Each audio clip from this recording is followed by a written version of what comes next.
Is it on? Yes. Hello, everyone, and thank you for joining us. I'm Noa Landau, Haaretz Deputy Editor-in-Chief, and with me is Hanin Majadli, who's the editor of Haaretz in Arabic and also a columnist in the paper. And just so before this conversation we understand better this lovely audience, who here heard about Haaretz? Oh, wow, great. And who actually reads Haaretz? Okay, that's great. Okay, thank you. That's helpful. So we'll do a brief introduction of each other and then a conversation. So for those of you who do not know, which is not many I see, Haaretz is an independent daily newspaper and news site based in Tel Aviv with millions of readers worldwide. And as David Remnick once wrote in The New Yorker, which I think is a good description of Haaretz, Haaretz is a broadsheet daily that is easily the most liberal newspaper in Israel and arguably the most important liberal institution in a country that has moved inexorably to the right in the past decade. Hanin is a Palestinian citizen of Israel, and as I said, she's the editor of Haaretz in Arabic, which we will soon talk about. And she also writes a weekly column in Haaretz, where she frequently challenges Jewish readers in Israel on the occupation and relations between Jews and Arabs, Palestinians within the country. So, Hanin, to you. Thank you, Noah. Okay, let me see. Hello, everyone. Again, thank you, Noah, for the introduction. Noa Landau is a deputy editor-in-chief of Haaretz and a member of the newspaper's editorial board. She joined the paper in 2009 and since served as a reporter, a commentator, and a senior editor in various positions. So, Hanin, can you elaborate a little bit on Haaretz in Arabic? Who is the main audience, and how do you choose the content? And, of course, especially during these very critical times. Well, Haaretz in Arabic started as an experimental project during one of the 2019 elections, period times. If you don't know, back home we had a couple of elections rounds, so I don't remember which one exactly. Anyway, at first the intention was to address the Palestinians in Israel within the context of the political drama that was going on. But over time we realized that the audience is actually all Arabic readers who are interested in what is happening in the region from Haaretz's perspective, whether if they are Palestinians or from around the world. And during the war, we certainly saw that a growing interest in the content is far beyond the Palestinian readers alone. So for me, I choose from all the stories in Haaretz the ones I think will be most suitable and interesting for the Arab readers. Much of this content is critical of Israel politics and policies. And of course, of the occupation. I think it is surprising and interesting for many Arabic readers to read the critical voices of Jews within Israel. I'm sure many of you must hear about Gideon Levy or Amira Hess and many others. And Haaretz is also treated by many as a reliable source for information on issues like the occupation and Palestinian citizens of Israel.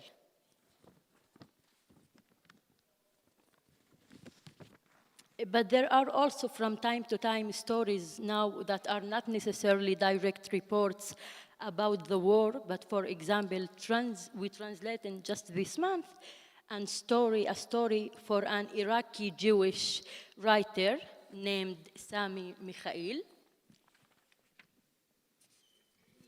He just passed away this month. Sami Mikhail, who greatly shaped the discourse on a Jewish Arab identity of Jews from Arab countries. So it's a mixture of stories that you choose. Mostly you say that are critical of Israeli policies, but there are also things that kind of offer a window to Arabic readers about other aspects of Israeli and Palestinian society. As I mentioned, you also write a regular weekly column in Haaretz, and I want to read a piece from a column you wrote on October 13. This was exactly 1 week after the events of October 7. The title was No to Collective Punishment Against Gaza. And you wrote there, among other things, the following paragraphs. This article is being written under the most difficult circumstances I've endured since I started writing, perhaps in my entire life. If being a Palestinian citizen of Israel is a complex experience in normal time, it is almost impossible in these times, because since the start of the war, I, you, Hanin, and 2 million more Palestinian citizens of Israel are seen as guilty because we were quiet or scared, or because we dared to compare, or because, and this is the worst, we talked about context and the occupation. Yes, it is scary for us to speak out right now. Not everyone is cut out to do so. But I feel it is my moral and universal duty towards my people and towards this place I live in, where I have colleagues and friends whom I love and whose lives I worry about, not to keep quiet in light of the dehumanization of residents of Gaza. I feel it is my duty to object to all the calls for revenge and for blind collective punishment. So this is from your column. Can you explain a little bit more why this was the hardest time for you as a writer, and even you said in your whole life?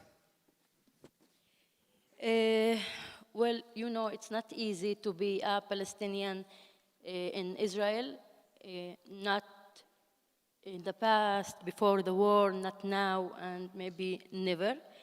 And not easy to be a Palestinian who writes in Hebrew, a Palestinian, maybe radical opinions in Israel, especially in during these times. So what happened that from the moment October 7th happened, the Palestinians in Israel already knew what Israel's reaction would look like, also in Gaza, but also towards them, us. And very quickly, we saw how the authorities and also private citizens who are our colleagues, friends, neighbors in the mixed cities like Haifa, Akka, Jaffa, you know, started to regulate and hunt down any Palestinian expressions on social networks, in academia, in hospitals, in a direct attack on our freedom of speech.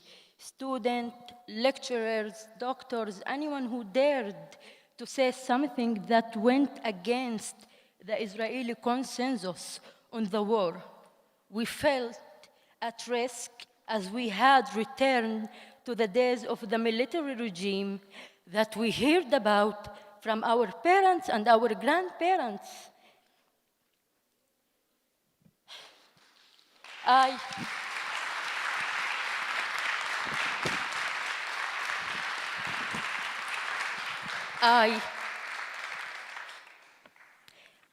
like many, water is good.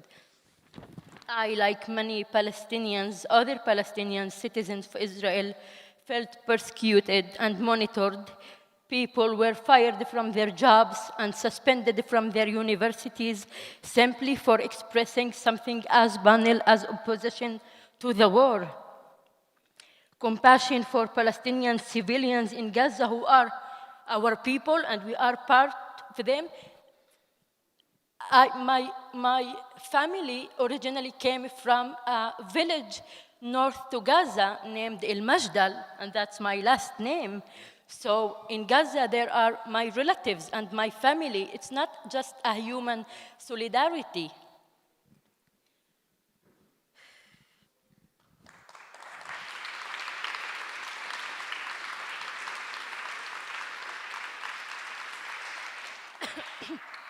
Or even simply the wish for peace or religious quotes that Israelis did not understand their context in Arabic since they don't know and speak Arabic. But if it's written in Arabic letters, it must be a call for a terror attack or something. It was crazy, the hand down we felt. Anyway, another thing, important thing, Israelis, we were arrested for demonstrating for a ceasefire, and we felt in a general as though we are living in an unprecedented atmosphere of hate speech and incitements against us. Therefore, for me, speaking out like that, not just in Haaretz during this time, but also here in this conference, it's not easy, and it's not. I was scared.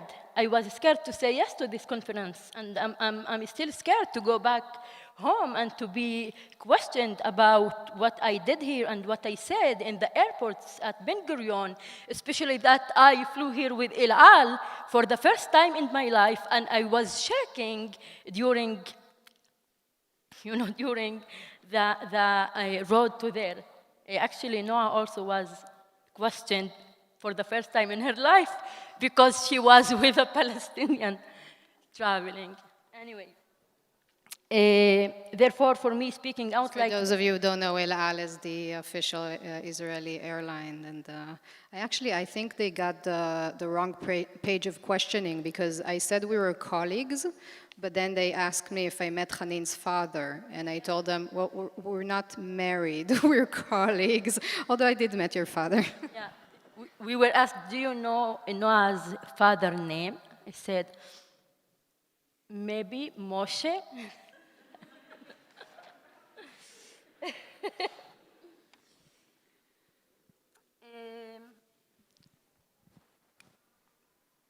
Okay, so therefore, for me, speaking out like that at the time when people were arrested and interrogated felt like a real personal risk.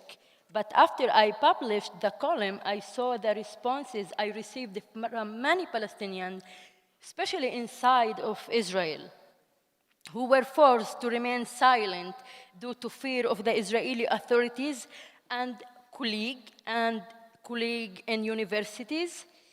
And this actually strengthened me. People think because I write in Hebrew that my immediate audience is Israelis, like liberal, democratic leftists, but actually in my heart, at least, first audience are Palestinians in Israel who want someone to say what they feel in Hebrew and to write their voice, maybe. And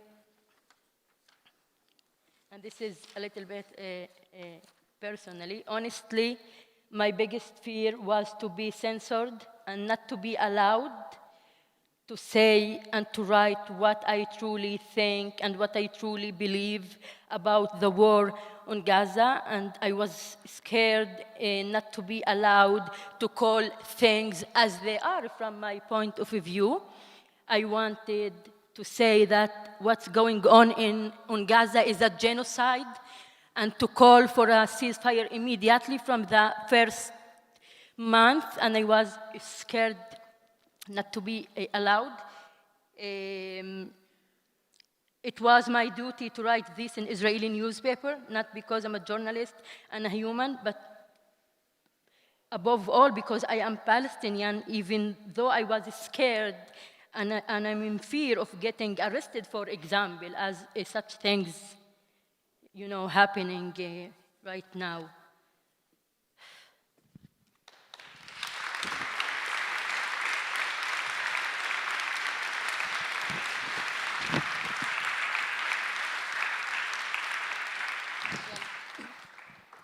Noah,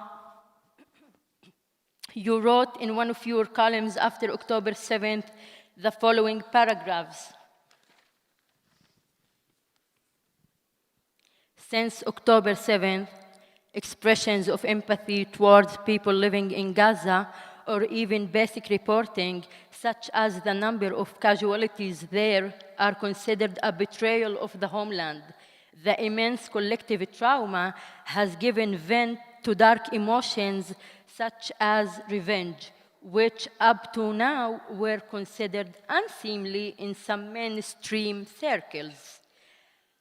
You also describe how a friend who voted for the Israeli left explained to you that she now understands why there is no longer any sorrow over the fate of civilians on the other side, and that this reflects, in your opinion, the mental state of many Israelis that October 7th awakened even more tribalism and vengeance in them. Then you wrote that after this initial shock, the time has come for Israelis to look in the mirror. So I want to ask you, do you think the collective shock you described that had such an impact, even on your supposedly leftist Israeli friends, did it impact Haaretz coverage as well? I mean, at the beginning of the war at least, I know we had colleagues who were personally impacted by the events and even got drafted. Do you think journalists can be objective under such circumstances? Always the tough questions. Obviously, there's no such thing as complete objectivity or impartiality, as some like to describe it. Certainly not in the sense of a complete absence of worldview from news coverage. And of course, there are basic facts. I also believe there is false and there is true. I am absolutely not postmodern about this at all. But there's also the interpretation of facts, or even the question, which I think is very true about Israel-Palestine, which facts are reported and which facts are not and left out. And this is, of course, something that has to do also with a worldview. So I think those who claim for complete so-called objectivity are blurring the fact that news is not yet produced by AI, but humans with worldviews. And by the way, also AI is, in the end, algorithm that reflects somehow human views, but that's for a different conversation. So I think it's better to recognize it and be transparent about it than to hide or ignore it.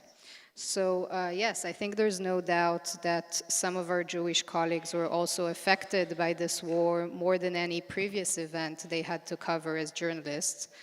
Some staffers in Haaretz were physically inside the communities that were attacked on October 7th, like our reporter Amir Tibon, who was hiding in a shelter with his family, his daughters, and rescued by his father.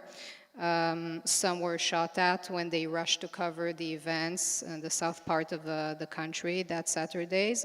And yes, some were also called to serve in October. So the first time in the paper's history, we had, for example, to bring in psychologists to the building for ongoing sessions with many of the staffers. Many were quite in a shock. And having said all that, I think there's also a question of the process of fact gathering. What I mean is that this process takes precious time, and especially in times of massive chaos like we saw in October. Nowadays, everyone on Twitter has an instant opinion about anything. So often they will tweet without even basic knowledge about the events. we had a duty to gather the basic information about those events that Saturday, and that actually took us some time. So to be able to seriously discuss what happened, you need to know what happened down to the most difficult details. For example, only this week, in our weekly supplement, 6 months after October 7th, Haaretz published a full investigation on the sexual assault that happened. What did happen, what didn't happen, and also what is still hard to know for sure. So regarding Haaretz's criticism of the Israeli response in Gaza, I think that also grew with time and the massive casualties.